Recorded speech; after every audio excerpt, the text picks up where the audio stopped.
Доцент Айк има забележителна автобиография. Той е биохимик с специализации и специални интереси в областта на стреса, заболяванията, лиговичен имунитет и специално с микробиома на чревната флора. Завършил е, защитил е дисертация по биофизика в Институт по нуклеарна физика в Калкута, след което е провел многобройни специализации в Швеция, в Каролинска институт и в Стокхолм университет. След това се присъединява към фармацевтичната индустрия в Канада като групов лидер по биоизображения и работи в областта на ваксините и инфекциозните заболявания в Канада.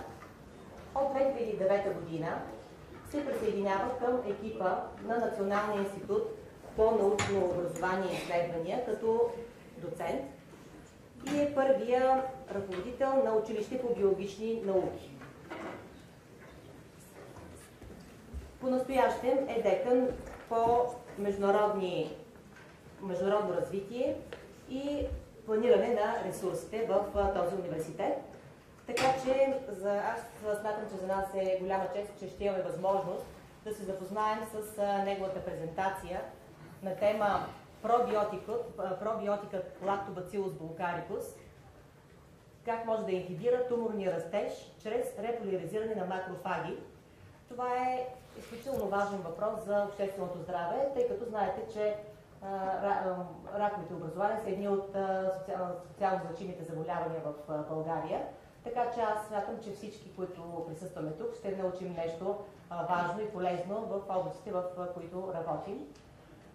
Споделих преди малко с доцент Айч, че тъй като Lactobacillus Bulgaricus е българите, така сме с претенции за неговото откриване, че България е така че можем да кажем, че ние имаме малък принос към тази активност, към тези открития, свързани с неговия антитуморен растеж.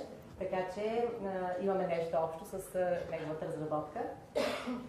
И преди да му дам думата за презентация, бих искала от името на декана на факултета по обществено здраве, професор Воденичаров, да връча почетния знак на факултета и една грамота на доцент Айк за приноса, неговия принос в развитието на общественото здраве.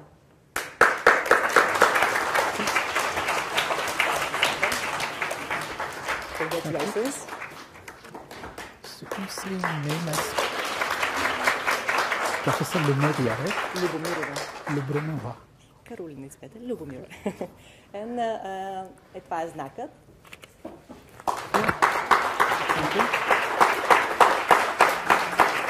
Thank you, Professor. I don't know if I would pronounce it correctly, Lumeria. Okay. Thank you for your introduction, although I didn't understand a single thing, but I think it's all good. Before I start, I must thank Дафлорн Limited for inviting me, and also the Sofia Medical University and Medical Academy for giving me this opportunity to talk in front of this august presence. And it's really my pleasure.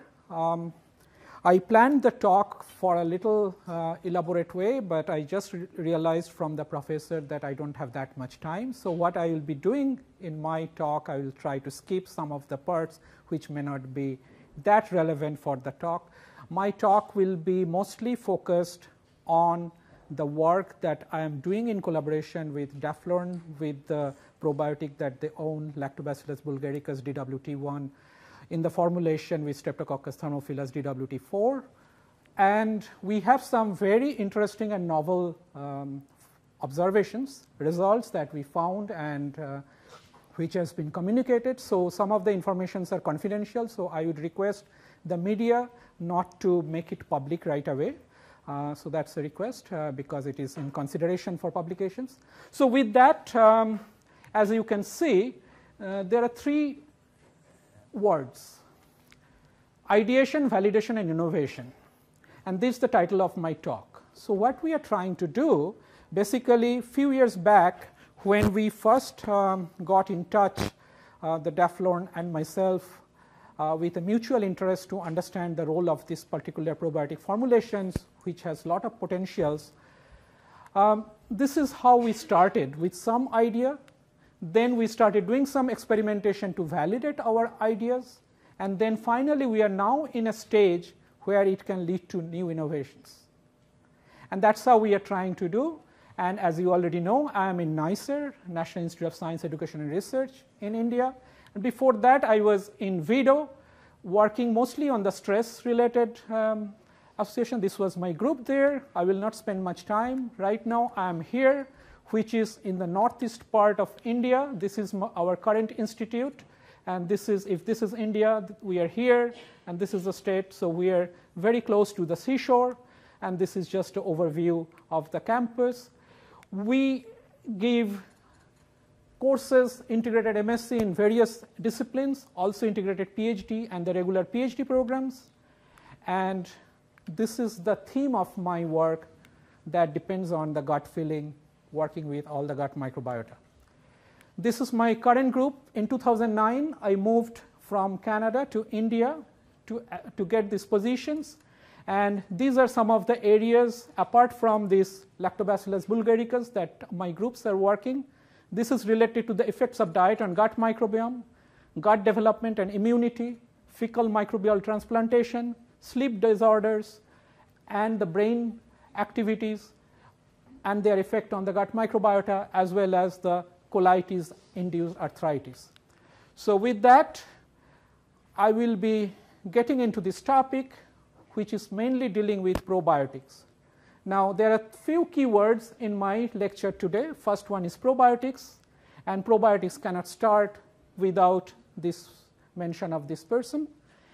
Elie Meshnikov, everybody knows, I guess, in this audience, so I don't need much to do introduction. So in 1907, Meshnikov proposed that the acid-producing bacteria in fermented milk products could prevent fouling in the large intestine, and if consumed regularly, lead to a longer, healthier life. And nowadays, we know that is actually very true, and there are some modifications of those words to consider what is probiotics today. Live microbial feed supplements that have beneficial effects on the host by improving its intestinal microbial balance. So that is how probiotics is actually seen nowadays. This is an excerpt very known to the Dafflorn and other people in Bulgaria, I guess. This is basically talking about this Lactobacillus bulgaricus, how important it is, what is the origin. It is a plant origin, and the Thracian revolution in feeding. And here is a Dafflorn, because of whom I'm here. This is the company that was established in 2001 with the mission of improving human health via lactobacilli. And this company has two managers. They are here, Professor Nicola Alexandrov and Dr. Daniela Petrova. Now, people must be wondering, since we are talking about probiotic, and these are two bacteria we are basically focusing on. Now, when we talk about this bacteria, in a larger overview, we see these bacteria actually populate early in our life. And there are many different ways by which these microbes can actually populate. And there are other groups of microbes which do not populate permanently, but they can modulate it in such a way, sometimes it may be good, sometimes it may be bad. And that's what we would be seeing.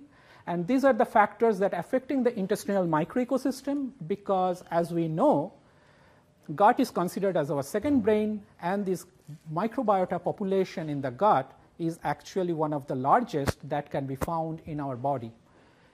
So in gist, all of these things can be summarized as 3 Ds. This is not for 3 dimension. This is the diet, drug, and disease.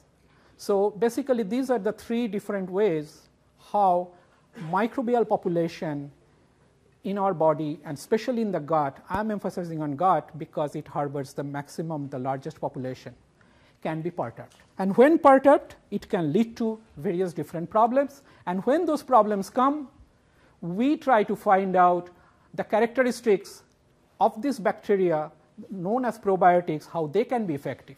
So these probiotics have certain characteristics. They have to be able to survive the passage through the digestive system, which is very, very important, able to attach to the intestinal epithelium and colonize, able to maintain good viability, because if they are not viable, they cannot do much, able to utilize the nutrients and substrates in a normal diet, non-pathogenic and non-toxic, and capable of exerting a beneficial effect on the host. Stability of desired characteristic during processing, storage, and transportation. Anti-inflammatory, that's what we will be talking about, anti-mutagenic, and immune stimulatory. So these are some of the comprehensive features that a probiotic should have. So you can see there are a lot of stress on a probiotic to keep us well. So this is another publication from our group, which has also connection with Bulgaria, because this is published in the Biomedical Review journal, which is published from Bulgaria. So this is the importance of probiotics in gut microbiota remediation. You can see that there are different publications, different results, different studies reported that can take care of colitis, cancers, obesity, and various type of diseases and disorders. So basically the whole idea of probiotics, as has been shown recently, that apart from probiotics, there can be also formulations known as fecal microbial transplantation. So you take the fecum from, say, for lean group of people, give it to the obese people, and it is established that it has different effects if you are monozygous versus dizygous. In terms of a twin, it can maintain or control your obesity. So bacteria can do that. This has been published in Nature and Cell. It can also increase the longevity, but when we are talking about all these good things, we should also, because we do science, and science deals with truth, and truth is that recently in 2018, September, this month, 2 papers came in Cell from a group of Israeli people. It shows that the personalized gut mucosal colonization resistance to empiric probiotics are associated with unique host and microbiome features. And if you read this one, post-antibiotic gut mucosal microbiome reconstitution is impaired by probiotics and improved by autologous FMT. So what happens sometimes, a single probiotic or a group of probiotics may not be as good as we think. So when I said certain characteristics of probiotics, it's also very much dependent on the personalized features of the host. So it is not necessarily that a formulation that is good for me today will be good for me tomorrow, or if it is good for me, it may not be good for you. So a lot of things we need to learn. That's what these 2 papers are showing. So basically, our microbiota has various different roles. It has unknown functions. They can be predators, they can be prey, they can be producers, they can be decomposers. So basically what we are trying to understand, the diversity, and in this particular case, these 2 bacteria, traditionally we know, this Bulgaricus and the Thermophilus, together they do a lot of good things. And that's what we are trying to understand, that what are the major roles of these 2 probiotics playing. Now, say for example, before I get into that, I want to emphasize on certain things. When we go to a doctor, what does a doctor think about us as a human being or as a microbe? Because in terms of the abundance, the amount, we have more bacteria, at least a log scale more, in terms of the number of cells we possess versus the number of microbes we have. Then in terms of the genetic component, the genome, microbial genome is 100 times more than the total number of genome we have. So basically what happens, they outnumber us. So if they outnumber us and we know that they control us. So basically, to a doctor, we may be more microbes than a human. And that is why the role of these microbes understanding is very important. And as I can tell you, and many of you already know, that the next few decades will be actually in medical system, these microbes and these bacteria will rule, because there would be a lot of information that we will gather to understand what would be the most effective formulation of microbes. So where on a healthy human is the microbiome located? Every human body surface which is exposed to the environment, for example, skin, eyes, and every body part with an opening to the environment, for example, respiratory and digestive tract, has a microbiome. So basically, how do they study? I will skip that. There are different ways of sequencing processes to understand if this particular species is present or not. And these are the technical details, no need to understand. But what is required to understand here, the sequencing principles is rapidly also changing. And currently we have third generation sequencing, which can sequence the entire ribosomal DNA in one go and characterize at the species level. So basically, when you are treating with a probiotic, you can find out in a time course that what is the fate of the probiotics, and at the same time, if we study the host system changes, we can try to understand the effect of these probiotics or the bacteria on them. So basically, these are what are the different areas people are working in my group. So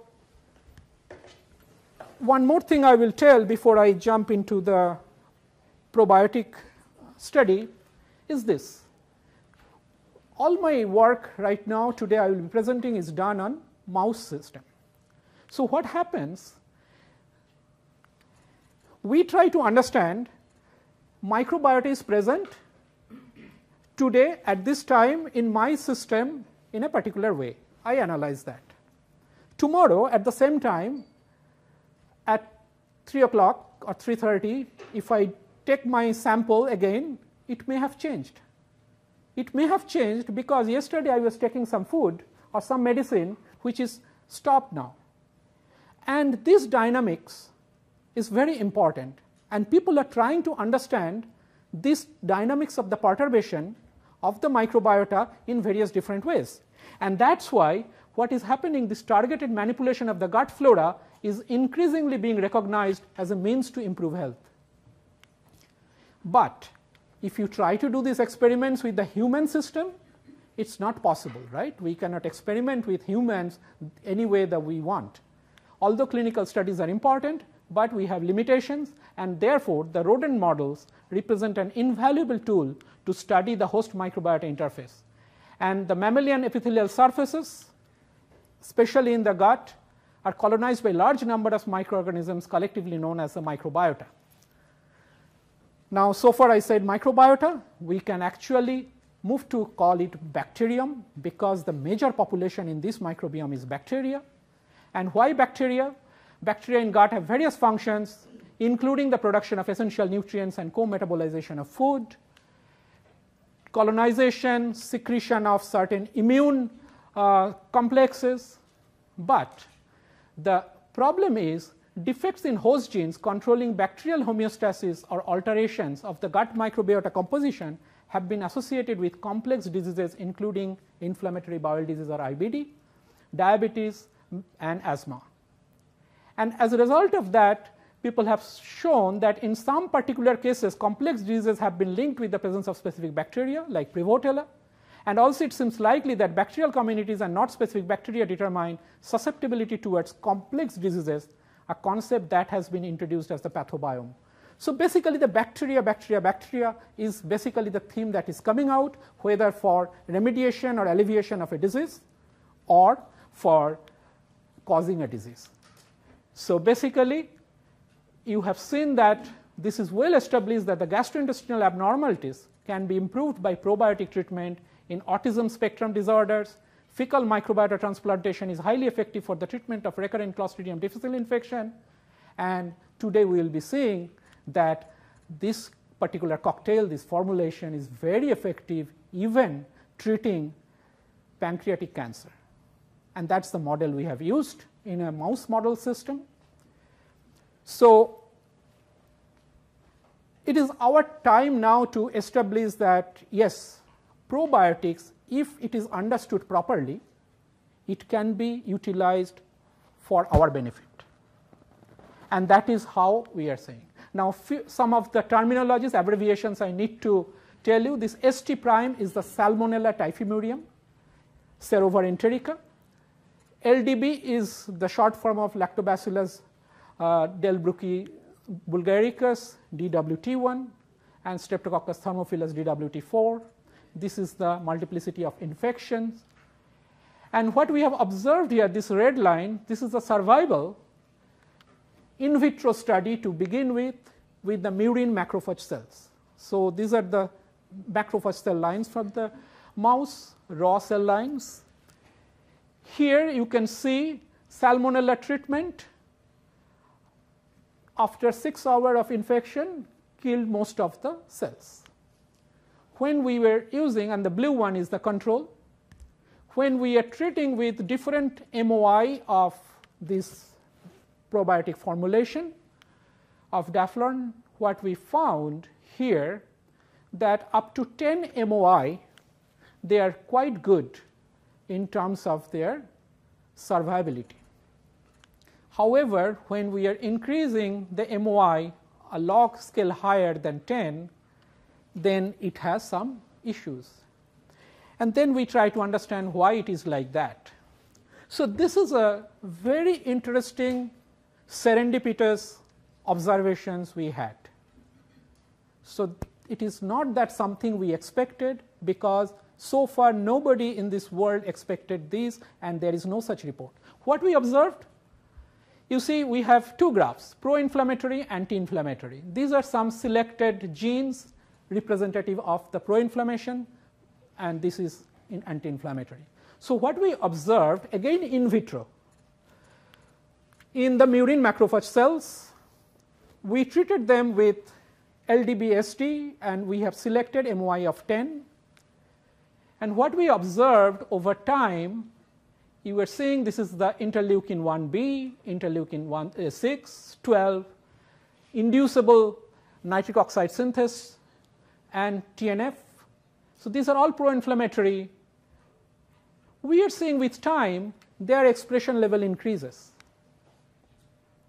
And here, if you see the similar time scale, but at the early time point, these pro-inflammatory genes are low, and with time they are increasing. Whereas here, anti-inflammatory genes at the early time points are high, and with time they are decreasing. So basically, you are seeing a kinetic profile where pro-inflammation is coming at a later time point, and anti-inflammation is diminishing at the later time point. This is something very new. We are talking about macrophage.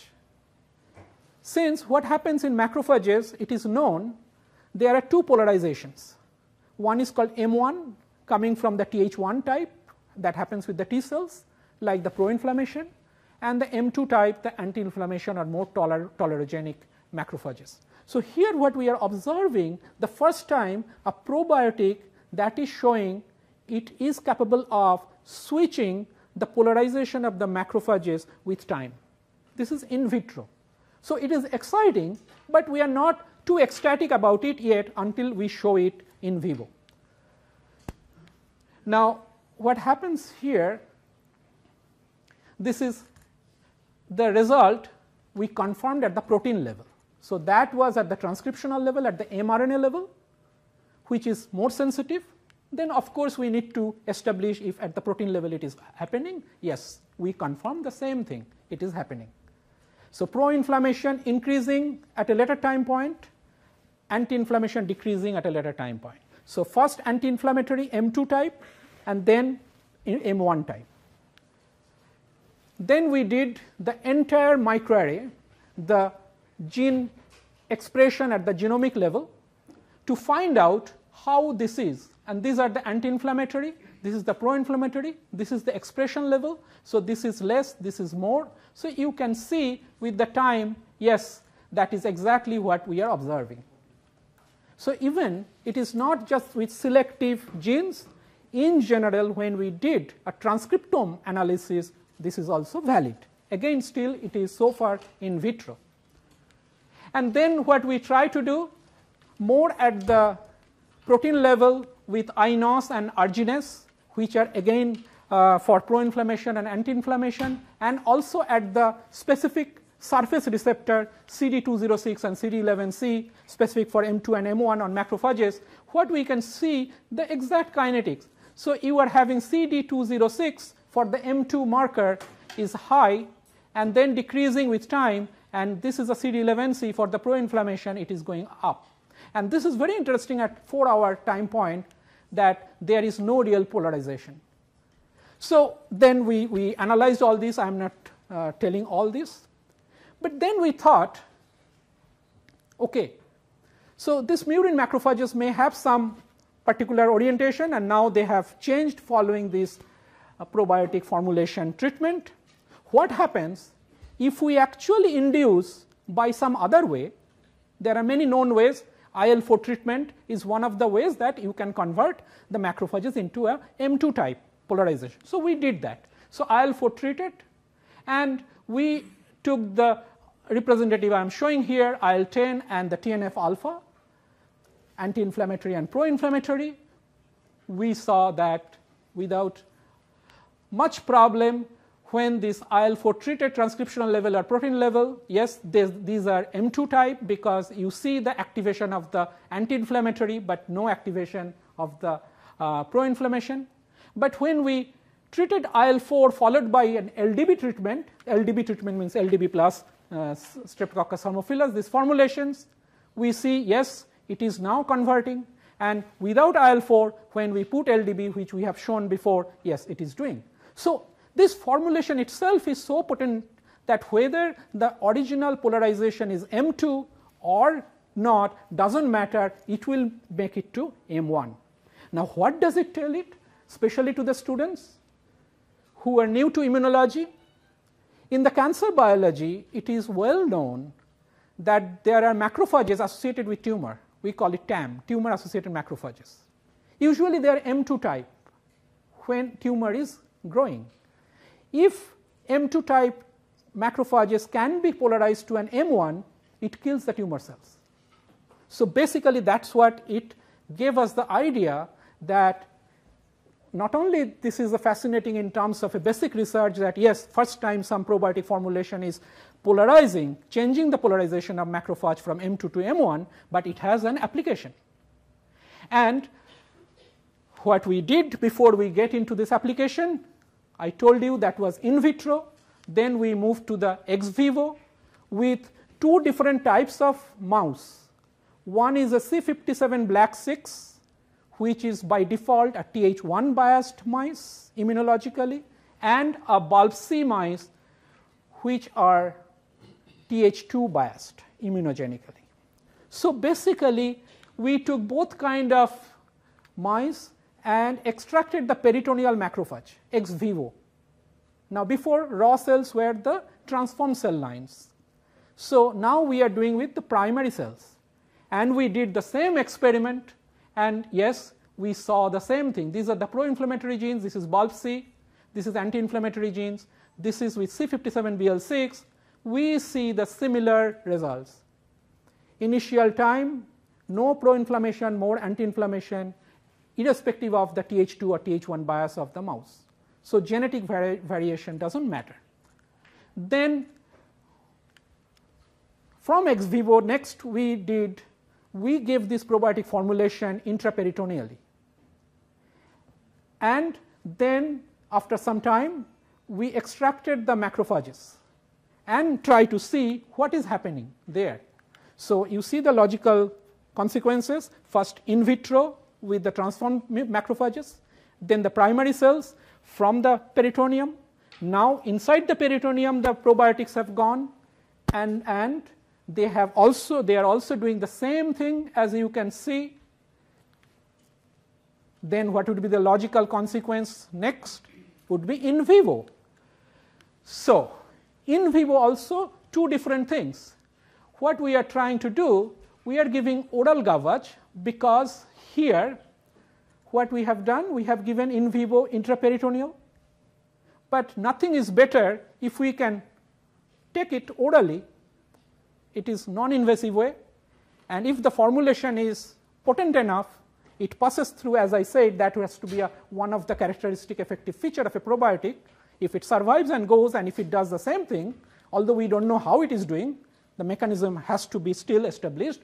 Yes, we did it with bulb C and C57BL6, and what we have found, basically the same effect. If you follow, I mean, probably you are tired to see the similar kind of bar diagrams and these things, but the thing is that no matter what you are doing, in vitro, transform cell lines, primary cells, ex vivo, in vivo, peritoneum, oral gavage, it's all doing something. It seems like a magic, a miracle, it's happening. Okay, so we did all these studies, and now we know, yes, it has the potential to work in vivo. So then what we did, so it's logically we are developing our hypothesis to validate. This is the cells that we took. This is a cell line for pancreatic cell line. If you give it in a rodent model, it develops the pancreatic, these things. But before we get into in vivo, again first we want to establish in vitro if it is happening. So what we did, this is basically the 4 quadrants in every figure. I will take a little bit time to walk you through this because it's a little complex and busy slide. So in any of the panel there are 4 quadrants. So this quadrant means normal, this means necrotic, this means late apoptotic, this is early apoptotic. So if you see this, this is a necrotic, this is late apoptotic, this is early apoptotic, and this is normal. So this we are talking about these cells. This is a cancer cell line for pancreatic cancer. And this panel A to E is for the untreated. That means you take the murine macrophage cells, put these cells, no LDB, no this probiotic formulation, and see what is the effect of the macrophage itself on this. And this lower panels is the probiotic formulation treated. So what we observed, you could see here that with time, if you follow these numbers now, in the untreated, there is not much change, not much effect. So the murine macrophage cells on its own, when untreated, whatever its polarization may be, it is not doing much. But when we have treated this macrophages pre-treated with LDB, and then we put the UNKC cell lines, what we are observing that this late apoptotic phase as well as the early apoptotic phase is actually increasing. That means UNKC cells are dying. Now this is an in vitro observations, and these are some of the molecular level, gene level characterizations to understand what are the genes responsible for that. And we found there are some extrinsic apoptotic pathways are coming up, and as a result of that, what are the compare the extrinsic versus intrinsic apoptotic pathways, more mechanistic understanding, we could see, yes, with time more pro-inflammatory genes are coming up, and as we know, pro-inflammation in enhancement beyond certain threshold value leads to apoptosis, and that's what exactly happening. So we have actually a potential for this probiotic treatment. We know that it is already working in vivo, and now in vitro with the UNKC cell lines it is working. So the next logical consequence to do it in vivo and see if it is effective. So this is the slide that shows, this is the control, this is the LDB ST, that is basically the probiotic formulation, treated one time on day 0, and this is the tumor, and this is the LDB ST day 0 plus 7. And I have the concluding slide where I will exactly show you how it is happening. What we have found, these are the genes at the tumor tissue level at day 0 treated and the day 0 plus 7 day treatment, what is happening. So you can see the pro-inflammation is increasing and the anti-inflammation is decreasing. Peritoneal lavage, if you take out, you see the similar effect, and pro-inflammation and apoptotic genes are also increasing. So this is an in vivo establishment and giving the probiotic orally. Now, obvious question is that how it is doing, we don't know. That we are working on. So right now we don't know what is the mechanism by which it is working. So this is what we have observed in vitro, ex vivo, in vivo. In summary, that you give the LDBST treatment to macrophages, initially anti-inflammation or the M2 type, followed by pro-inflammation or M1 type. Now here, this is the group 1, day 0, UNKC cells, 35 days after, what you are finding out that this is the 100% tumor load and this is the immune system in the tumor load, like what are the genes expression level. You give an LDBST treatment, this is the untreated, this is the first treatment, day 0, only one time treatment. After 35 days, this is the time it takes to grow into the full tumor. 83%, 17% reduction, 83% in terms of the total tumor load is there. And this is the expression level of the pro-inflammatory and anti-inflammatory, you can see here. This is the day 0 plus day 7, so a booster dose at day 7. So after 35 days, tumor load is 24%, 76% reduction. So only 2 doses orally given in a pancreatic cancer model in rodent in the mouse. This is done with a C57. And not only that, apart from that, we have also observed this particular probiotic has, I am not talking about this, there are some initial studies that it is actually a potential, it has the potential to reduce obesity. Now if I go back a little bit on this, I have told everything. If you ask me to stop, I can stop, but I will take 2 more minutes to tell you.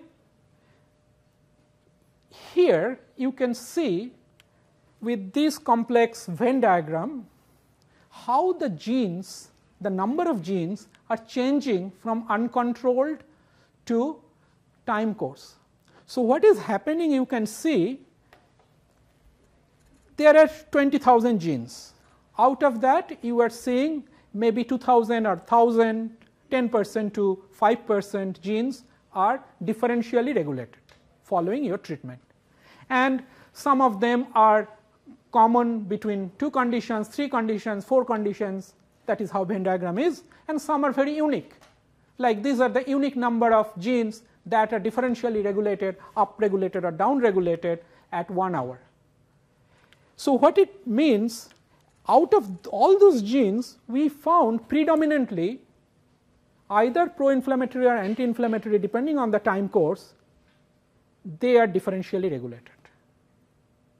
And that is actually the beauty of this whole study. We didn't know that it would happen. To begin with, it happened. Where it happened? In vitro. So what? Then when we gradually went through, you can think that every result we get excited. We are communicating with them. Yes, we got this. Can we go to the next level? Yes, we have got. So we didn't know. You can see not only the logically it is getting established, but also our stress level was decreasing. So that is the indirect effect of this formulation. Rodents were taking the probiotics and our stress level was going down. So that also we should not forget. When you get good results, the gene expressions in the experimentalists also behave in a certain way which may be beneficial or counterproductive.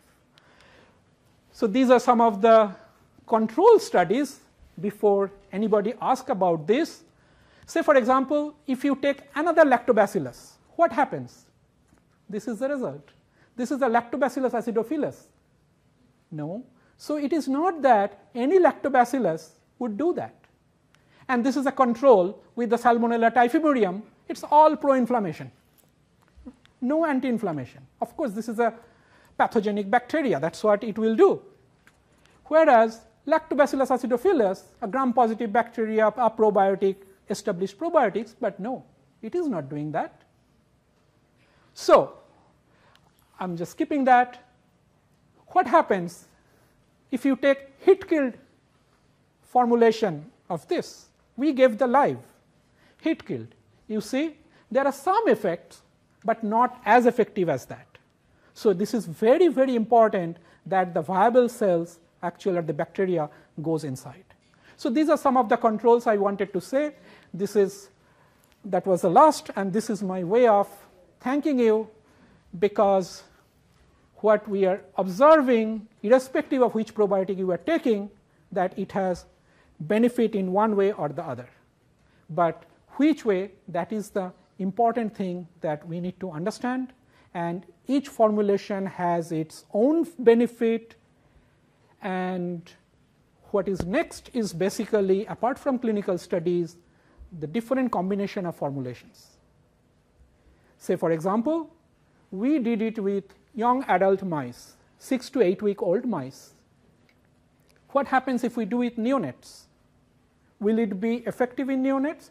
Another question. So this is just a representative study at this stage. Lot of things are being opened up. Age dependent efficacy of these probiotics, in human scenario what will happen, and many more. With that, I would thank you again for your kind patience and attention. I am happy to take any question. Time is okay? I would like to ask you, you used for your experiments mainly young rodents. So we know that cancer is a problem among older people. So do you believe that there would be some specific interaction between the age and the potential with probiotics, just to reduce and to change this pro-inflammatory process to less inflammatory? Yeah, no, that's a very good and relevant question.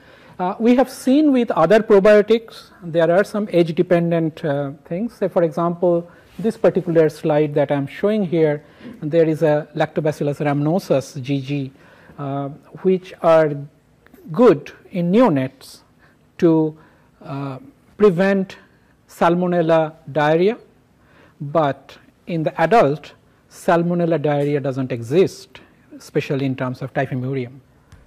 So they are not very effective. Whereas we have seen another Lactobacillus acidophilus, which is effective in young adult mice, but not effective in neonates. So that is known.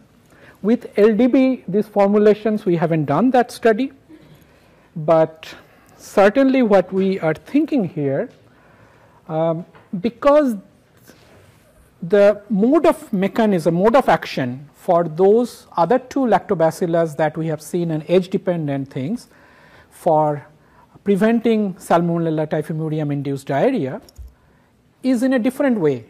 It depends on certain secretory molecules. Whereas in this case, we are seeing a particular immune cell type, macrophages, the host immune cells, whose polarization change is the important thing. Now, if you see in a tumor, whether it is happening in a young adult or old or adult, the environment, the tumor associated macrophages are similar. So if the mode of action is via this polarization of the tumor associated macrophages which we have observed, I see that the chance of thinking that its efficacy would be less in the age dependent way probably is remote. Okay.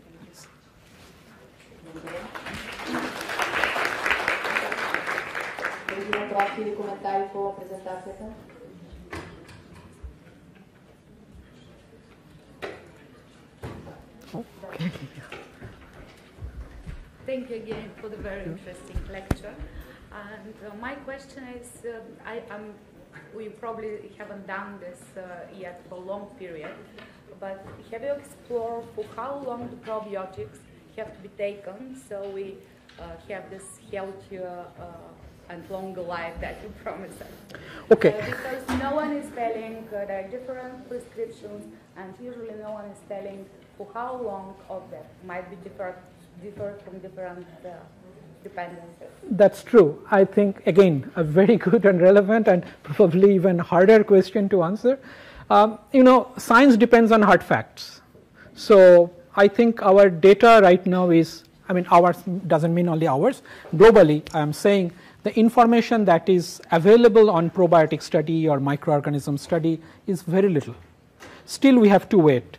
But what I can tell you from our this results, as you saw, day 0 versus day 0 plus day 7 treatment, after 35 days, that is the time when it requires to mature the tumor, it has reduced the majority, 75% of the tumor is gone. Maybe one more booster would be these things. I mean, those are the things. So in this case, what it is showing, the effect of probiotics is actually not just time dependent, it's just how many booster you require to make the threshold number of the macrophages that requires to be polarized to kill the tumor cells. But in a different context, if you are treating some infectious diseases, or suppose you are developing a probiotic prophylactic therapy, then maybe you have to take it for longer time. So it all depends on your objective. So which particular question you are trying to address, and accordingly you have to have the particular answer.